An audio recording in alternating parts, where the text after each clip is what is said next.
আইন শৃঙ্খলা বাহিনী আবার হচ্ছে এখন সব গুলশানে লাইন দিছে। আগে লাইন দিত ধানমন্ডিতে, এখন লাইন দিতেছে কোথায়?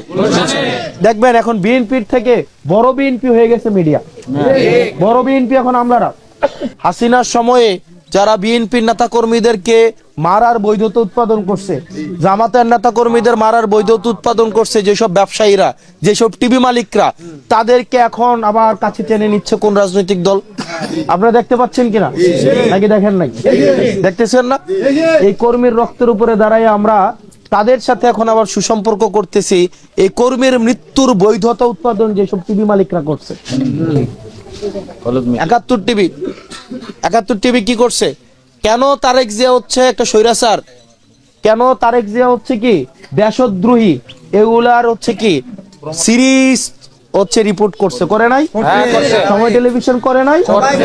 আগুন সন্ত্রাস প্রচার করে নাই? বিএনপি কে আগুন সন্ত্রাসী বানায় নাই? অথচ এই টিভি মালিকরাই হচ্ছে এখন তারেক জিয়ার সবচেয়ে পছন্দের মানুষ। এখন ব্যাপারটা হচ্ছে কি, ওই যে ফুতে বাইতে কয় কি, যা গেছে বাপের উপর দিয়ে গেছে, আল্লাহ বাঁচাইছে আমার উপরে একটাও পরে নাই। ওই অন আমরা এইভাবে বলতে পারি, তারেক জিয়া এখন এইভাবে বলবে, আল্লাহ বাঁচাইছে যা গেছে কর্মীদের উপর দিয়ে গেছে, আল্লাহ বাঁচাইছে আমার উপর একটাও পরে নাই।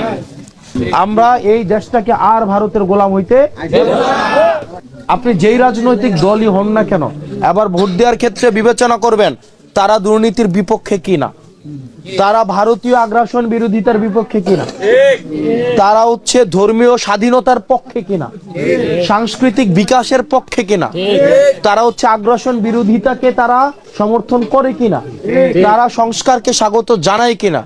যদি দেখেন কোন রাজনৈতিক দল এগুলা করে না, তাদেরকে আবার লাল কার্ড দেখাইতে হবে। তাহলে আবারের ভোট হবে কিসের পক্ষে? আজাদির পক্ষে, গোলামির বিপক্ষে।